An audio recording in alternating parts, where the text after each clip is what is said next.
Okay, good morning mga kayanggans. So, nandito tayo ngayon sa car fair. Nandito ba yung mga tropa natin? Ayan, si Boss. At saka si Idol. Vlogger mo yan. Ayan. Para sumikat tayo. Talaga. Ayan, sinimulan na ho natin baklasin. Yung mga dapat baklasin. Ayan pa si Sir. Pag pinaandar po, meron siyang malagatok. Dito po sa part na to. Sa makina o maaaring sa ibabaw. So ayan, unti-unti na ho natin kinakalas, pati itong cylinder head nya mamaya, ang valve cover babaklasin po natin yan. Okay, may kinuha lang hole si master na tools para tuloy-tuloy yung baklasan, malaman natin. Shoutout po kay Sir Lito ng Carper Center sa panibago pong project natin ngayong umaga na to. Hyundai.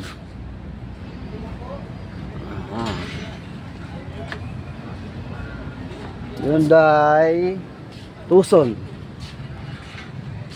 Hindi ko tayo nagkakamali. Yun. Okay.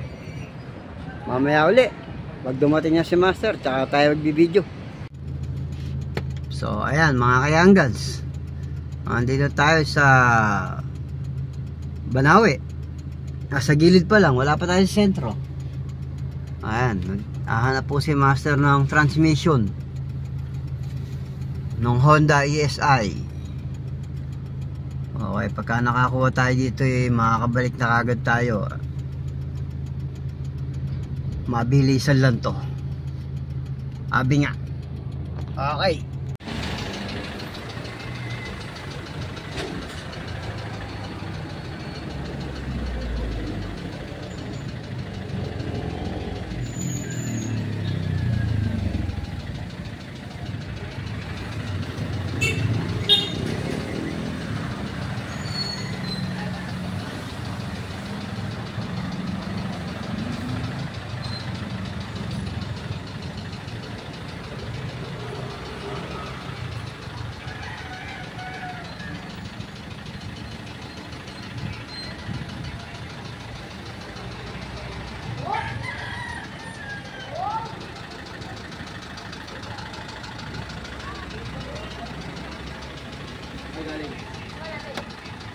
Bulag.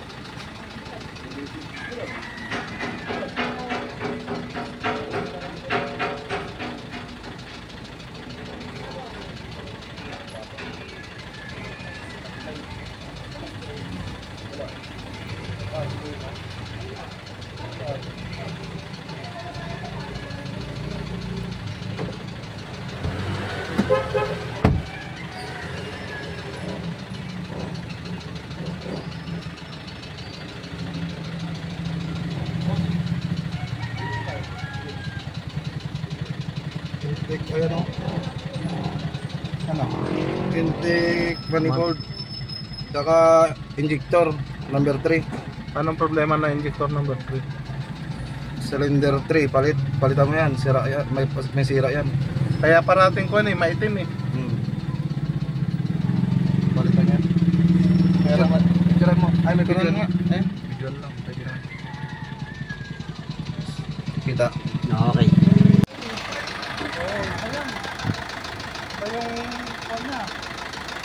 Wala pang sap na ito. Wala. Yan yan. Maraming na itim yan.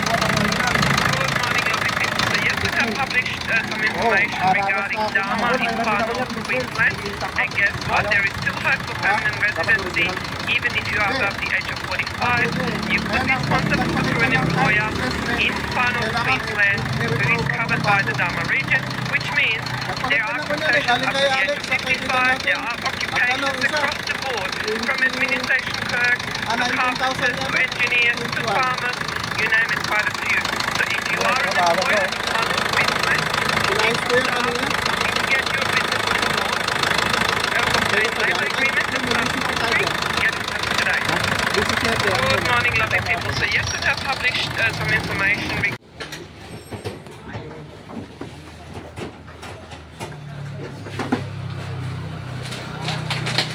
So ito yung last part na ginawa natin sa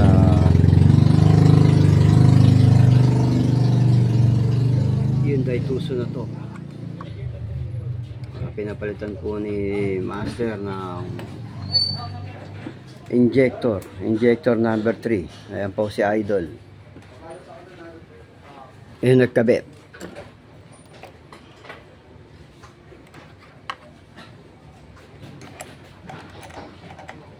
Ayos. Okay, yan, i-obserbahan po natin kung success. Hindi pa tayo nakakapagman, tapos na.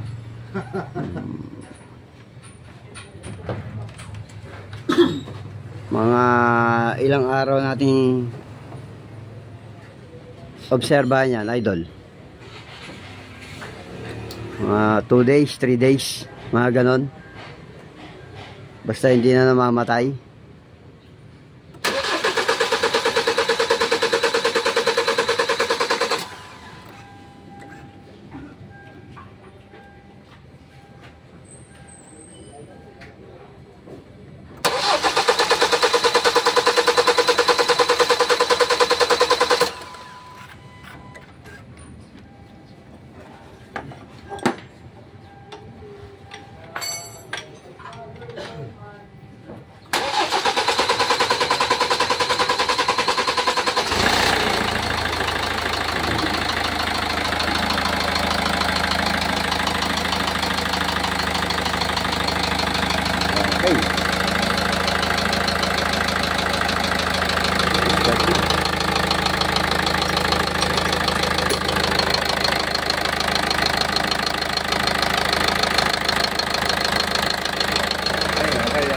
Pwede na natin ibalik ito. Meron tayo mo at maobserbahan ng mga ilang araw. Yung sa bagong injector na sinabit ko. Kaya po yun.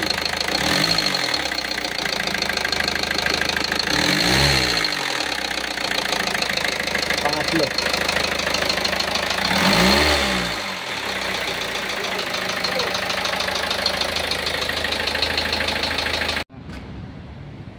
Ito pa yung mga bugoy. So, ayan.